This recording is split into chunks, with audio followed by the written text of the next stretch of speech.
दोस्तों आज की वीडियो में हम टाटा मोटर की फंडामेंटल एनालिसिस करने जा रहे हैं। तो अगर आपने टाटा मोटर का शेयर ख़रीद रखा है या टाटा मोटर का शेयर ख़रीदने या बेचने के बारे में सोच रहे हैं तो इस वीडियो को देखने के बाद आप बेटर डिसीजन कर सकते हैं कि टाटा मोटर का शेयर ख़रीदना चाहिए या होल्ड करना चाहिए। बाय द वे ये कोई बाइंग या सेलिंग एडवाइस नहीं है। ये वीडियो सिर्फ एजुकेशन पर्पस के लिए बनाई जा रही है कि टाटा मोटर का शेयर कैसे ऊपर जाएगा या नीचे गिरेगा।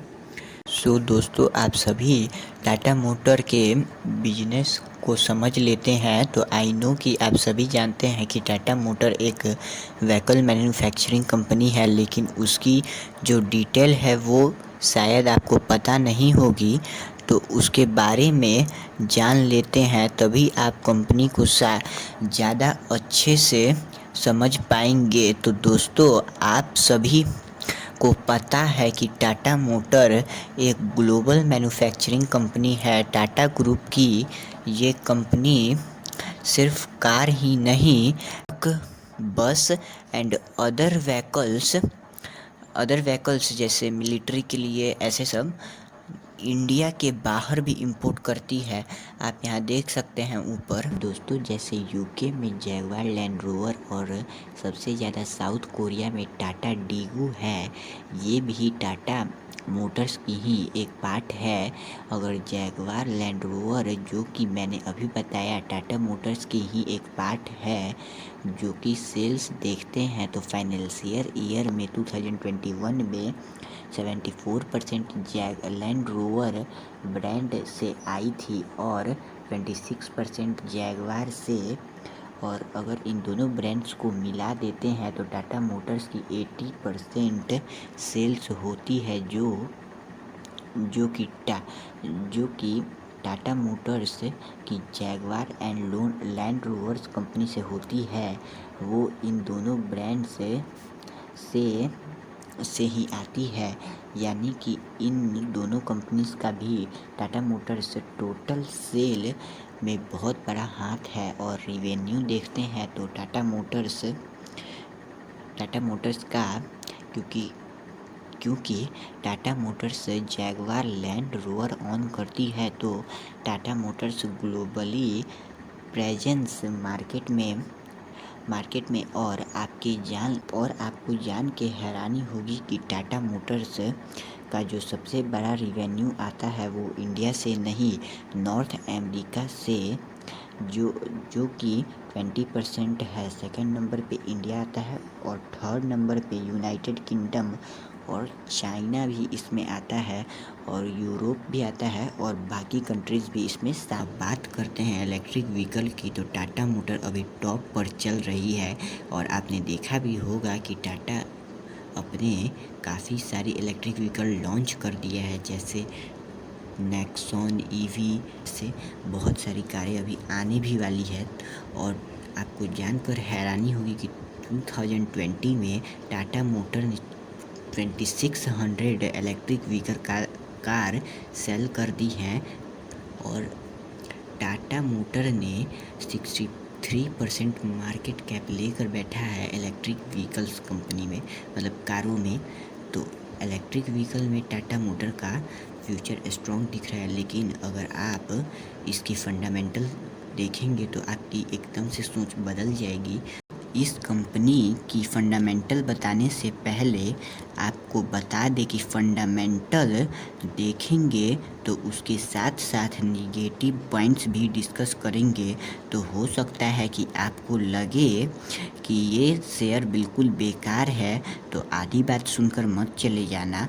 आगे हम इसके पॉजिटिव पॉइंट्स को भी डिस्कस करेंगे, तो उसे भी ज़रूर सुनना, क्योंकि जब हम इसके निगेटिव पॉइंट्स को डिस्कस करेंगे तो आपको लगेगा कि ये शेयर बिल्कुल बेकार है, और जब हम इसके पॉजिटिव पॉइंट्स को कवर करेंगे तो आपको लगेगा ये शेयर बहुत ही अच्छा है।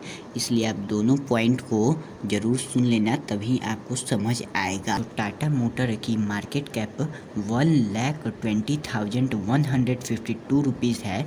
तो बहुत बड़ी कंपनी है, लार्ज कैप में ये आती है। रिटर्न इक्विटी आप देख सकते हैं बहुत ख़राब है, माइनस में है। इसलिए इसका डेप्थ देखते हैं तो इस कंपनी के ऊपर 1,42,131 रुपीज़ है, यानी कि इतना कर्जा है इस कंपनी के ऊपर। तो ये टाटा ग्रुप की कंपनी है, तो इसका डेप्थ इतना मायने नहीं रखता है। तो टाटा ग्रुप एक बहुत बड़ा ग्रुप है, तो इसे इतना डेप्थ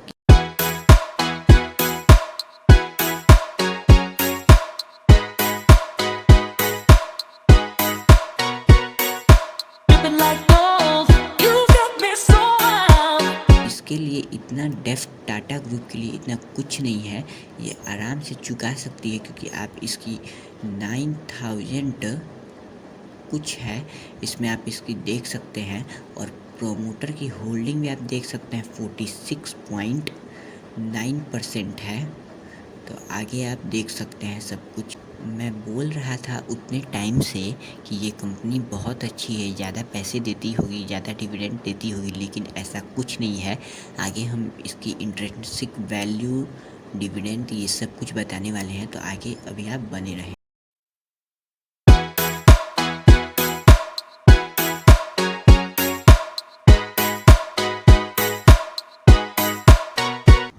अब इस शेयर की करंट प्राइस है वो इंट्रिंसिक वैल्यू से ऊपर है, यानी कि ये शेयर मार्केट इन्वेस्टमेंट के हिसाब से अच्छी नहीं है। इसके रिटर्न एफडी रेट से भी ज़्यादा ख़राब है। ये कंपनी डिविडेंड नहीं देती है। हाँ, इसकी प्रमोटर की होल्डिंग ज़्यादा नहीं है।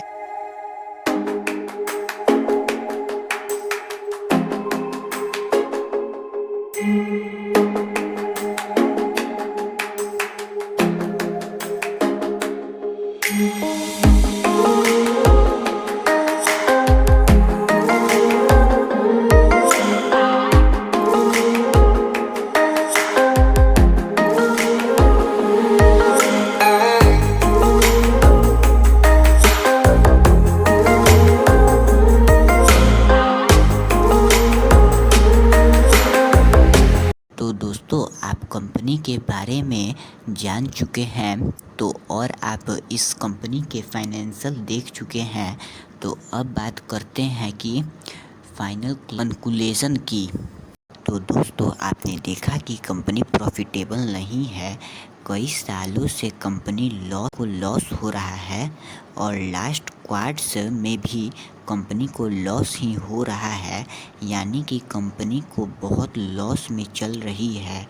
इसका अर्निंग पर शेयर भी माइनस में है, कंपनी रिटर्न्स भी माइनस में दे रही है, यानी कि सारी फंडामेंटल सिर्फ लॉस की वजह से ही ख़राब है।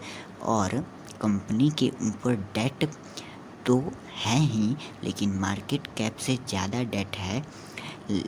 लेकिन आप चाहें तो मैंने बोला है कि इस पॉइंट को आप इग्नोर कर सकते हैं, लेकिन इस पॉइंट को इग्नोर करने के बावजूद भी कंपनी लॉस मेकिंग है, तो ये बहुत ही नेगेटिव पॉइंट है। मान लीजिए आप एक टाटा मोटर्स से शेयर बाई नहीं करके एक होटल बाई करते हैं, लेकिन वो होटल लॉस में चल रही है, तो आप ऐसा होटल बाई करेंगे जो लॉस में चल रही है या प्रॉफिट में चल रही है, वो वाली होटल?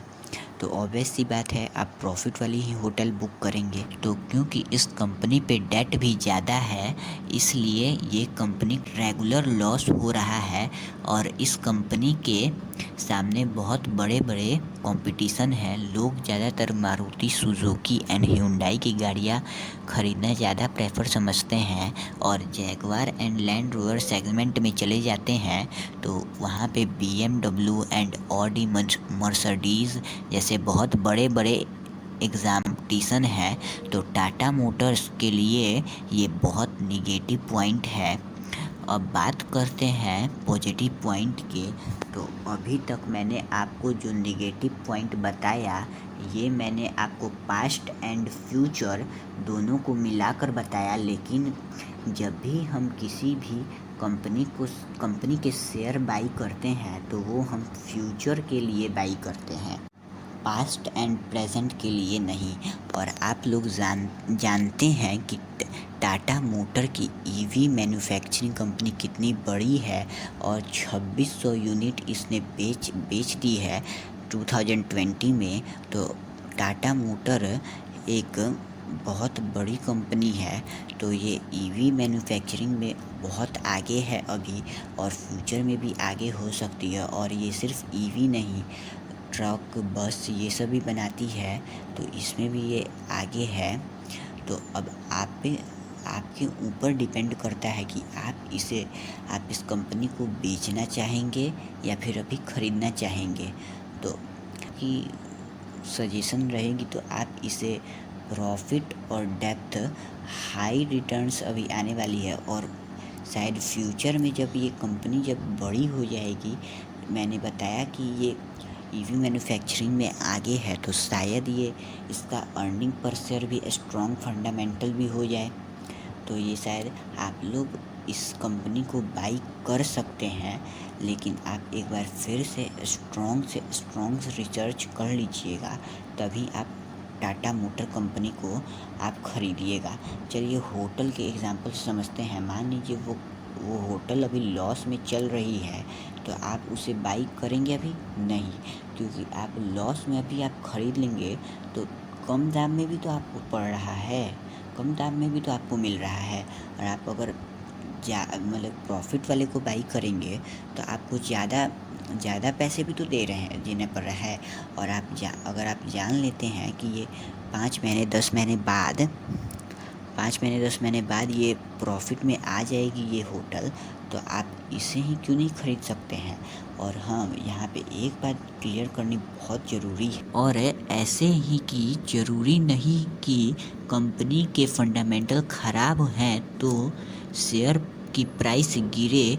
जैसे टाटा मोटर्स के फंडामेंटल पहले से ख़राब हैं, लेकिन पिछले 1 साल में कंपनी ने पैसे को 2.5 गुना प्रॉफिट किया है। तो अगर टाटा मोटर फ्यूचर में भी उसके फंडामेंटल ख़राब हैं, तो ज़रूरी नहीं है कि उसकी प्राइस गिरे।